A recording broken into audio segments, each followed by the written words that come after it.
အားလုံးပဲမင်္ဂလာပါဒီကောက်သင်ခန်းစာလေးမှာတော့ကျွန်တော်ဒီ Windows update အကြောင်းကိုရှင်းပြသွားမှာဖြစ်ပါတယ်ဒီ Windows update ကဘာလဲဆိုတော့ကျွန်တော်ဒီ Windows ကိုကျွန်တော် license နဲ့ဝယ်သုံးတဲ့ Windows တွေဆိုရင်အမြဲတမ်း update လုပ်ပေးလေးကောင်းနေပါတခြားကျွန်တော်ဒီ crack Windows ဆိုရင်လည်းဒီ Windows update တောင်းရင်တော့ပေးလိုက်ပါဒီကိုက crack ထားတဲ့ဆိုပေမဲ့ဒီ crack license ရလည်း6လပြီးကျွန်တော်တို့ပြန်ပြုတ်မှာဖြစ်တဲ့အတွက်ဒါကသိပြီးတော့အရေးမပါပါအောင်เนาะကိုချက်တို့သုံးလို့ရပါတယ်သိပြီးတော့ပြဿနာမရှိပါဘူးโอเคအဲ့တော့ကျွန်တော်ဒီ Windows update လုပ်မယ်ဆိုဘလို့သိနိုင်မယ်เนาะကိုဆက်က Windows update တောင်းမတောင်းအောင်ကျွန်တော်ဘယ်လိုသိနိုင်မလဲဆိုတော့ကိုဆက်ကို internet ချိတ်ထားတယ်ဆိုရင်ကျွန်တော်ဒီမှာ Windows update ဆိုတာလေးသူကရရင်သူကပြနေလိမ့်မယ်เนาะတကယ်လို့မပြဘူးဆိုကျွန်တော်ဘယ်မှာသွားကြည့်ရမလဲဆိုတော့ကြည့်အောင်เนาะအဲ့ဆိုကျွန်တော်ဒီမှာ update and security ဆိုတာရှိရဲတကယ်လို့မတွေ့ဘူးဆိုရင်ကျွန်တော်ဒီမှာ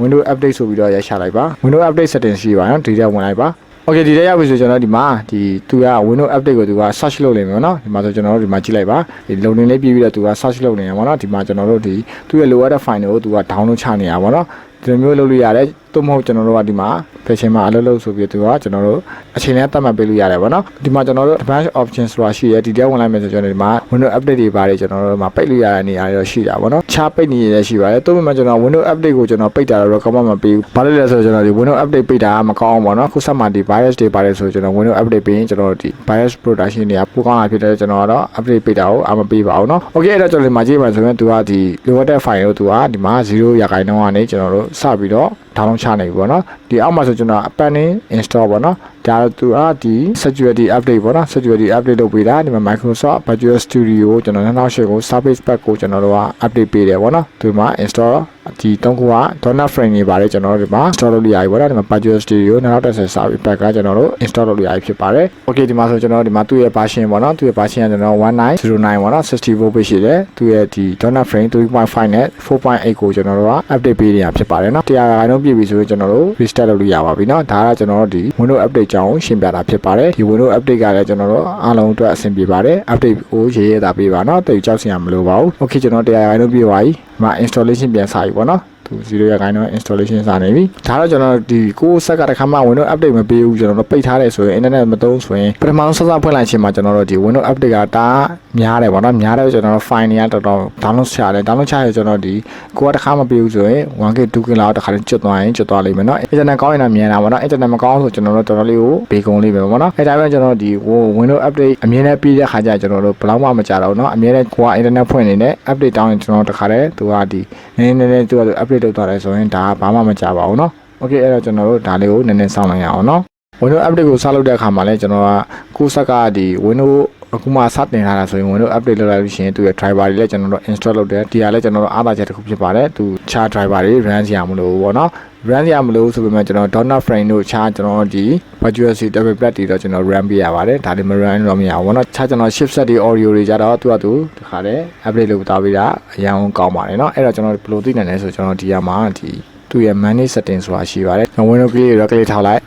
ကျွန်တော်ဒီမှာ device manager ရှိပါတယ်ဒီထဲကိုဝင်ကြည့်လိုက်ပါ okay ဒီ device driver ဆိုတော့ကျွန်တော်ဒီနေရာမှာတစ်ခုပြောချင်တာကဒီကိုယ့်ရဲ့ driver ပေါ့နော်ဒီ device တွေအားလုံးမှာ driver ရှိပါတယ်ဒီ device တွေအားလုံးကိုကျွန်တော်တို့မောင်းနိုင်ဖို့အတွက် driver လိုအပ်ပါတယ်ပေါ့နော်ဥပမာပြောမယ်ဆိုကျွန်တော်တို့ကကားတစ်စီးဆိုရင်ဒီ device တစ်ခုပေါ့နော်အဲ့ device တစ်ခုကိုကျွန်တော်တို့ကဒီ driver ဆိုတဲ့ကားမောင်းသမားလိုတယ်ပေါ့နော်ဒီကားမောင်းသမားပါမှာဒီကားမောင်းလို့ရတာဖြစ်ပါတယ်အဲ့လိုပဲကျွန်တော် software တစ်ခုကကျွန်တော်ဒီ hardware တစ်ခုပေါ့နော်ဒီကိုက speaker တစ်လုံးတက်ထားရင်ဒီ speaker ဆိုတာ device တစ်ခ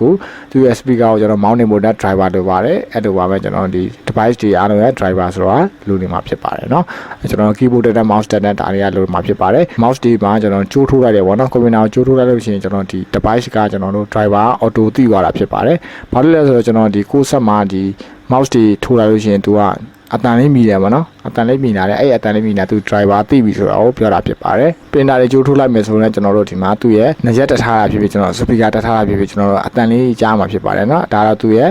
printer driver ကျွန်တော်တို့ computer နဲ့ driver တင်ထားရတယ် driver တင်ပြီးတာမှကျွန်တော်ကြိုးထိုးလိုက်လို့ရှိရင်သူ driver အလုပ်လုပ်တဲ့အတွက်ကျွန်တော်တို့အတန်ကိုကြားမှာဖြစ်ပါတယ်နော်ဒါကကျွန်တော် driver အကြောင်းလေးဖြစ်ပါတယ်okay ဒီနေရာမှာကျွန်တော်ဒီမှာ driver တွေအကုန်လုံးလည်းသူက update ပြီးသွားလိမ့်မယ်เนาะဒီ Windows update ကကျွန်တော်တို့ကိုဆက်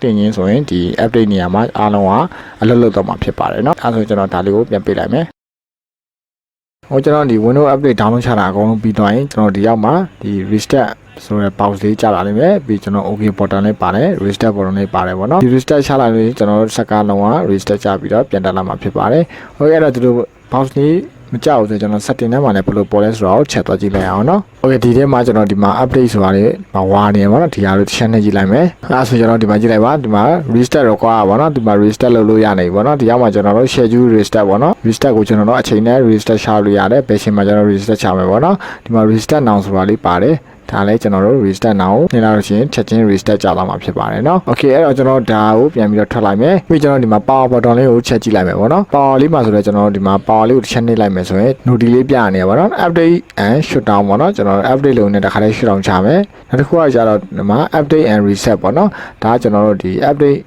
ဒါလေးကိုနှိပ်လိုက်မယ်ဆိုကျွန်တော် restart ချရင်တခါလေး update တီးပြီးမှဖြစ်ပါတယ်ဒီလိုလုပ်လိုက်ပြီဆိုတော့ကျွန်တော်တို့သူ့ရဲ့ download ဆွဲထားတဲ့ file အပေါ်မူတည်ပြီးတော့ကျွန်တော်တို့ဒီ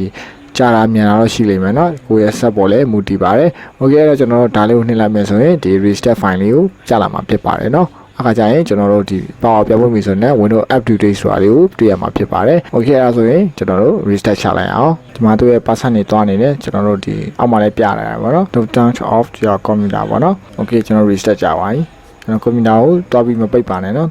သူဆက်ပြန်ပွင့်လာမှာဖြစ်ပါတယ်เนาะဒီမှာတွားပြီးတော့ကျွန်တော်တို့ကကြားလို့ဆိုပြီးတော့ power တွေပါတော့ပိတ်လိုက်ရင်လည်းဒီစင်ကကြော်တော့မှမဟုတ်ပါဘူးသူဆက်ပြန်ပွင့်တဲ့ခါကျရင်ပို့ပြီးတော့ကြာနေမှာဖြစ်ပါတယ်เนาะ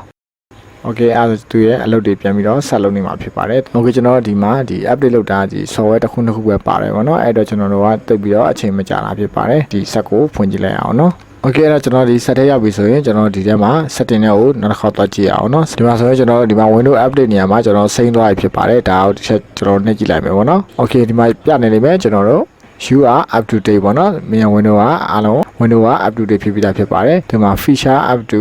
Windows 10 20H2 ပေါ့နော်ဒါကိုကျွန်တော်တို့ဒီ update လုပ်ချင်လာလို့သူကမေးတာပေါ့နော်ကျွန်တော်တို့ update လုပ်ချင်လုပ်လို့ရပါတယ်နော်အခုကျွန်တော်ပြပြသွားတဲ့သင်ခန်းစာလေးကကျွန်တော်တို့ဒီ Windows update ကိုဘယ်လိုလုပ်လဲဆိုတာကိုကျွန်တော်ပြပြသွားတာဖြစ်ပါတယ်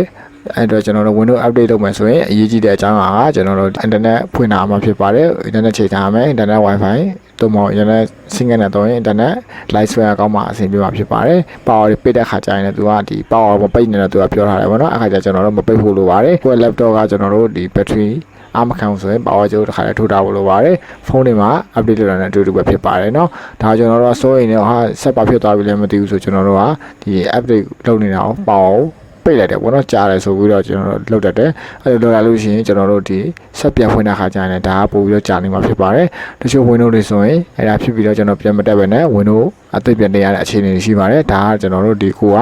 Windows update ကိုကျွန်တော်တို့မဆောက်နိုင်မနဲ့ပေါပိတ်လိုက်တဲ့အတွက်ဆိုးကျိုးတွေဖြစ်ပါတယ်เนาะကောင်းရတာသူရဲ့ Windows function တွေအများကြီးကျွန်တော်တို့သုံးနေရတာဖြစ်ပါတယ်เนาะโอเคအဲ့ဒါဆိုရင်ကျွန်တော်ဒီသင်ခန်းစာလေးကိုအားလုံးနားလည်ကြမယ်ထင်ပါတယ်တကယ်လို့နားမလည်ဘူးအဆင်မပြေဘူးဆိုရင်ကျွန်တော်ဒီဗီဒီယိုရဲ့ comment မှာဖြစ်စေကျွန်တော်ရဲ့ chat box မှာဖြစ်စေလာပြီးတော့မေးလို့ရပါတယ်အားလုံးကိုကျေးဇူးတင်ပါတယ်ခင်ဗျာ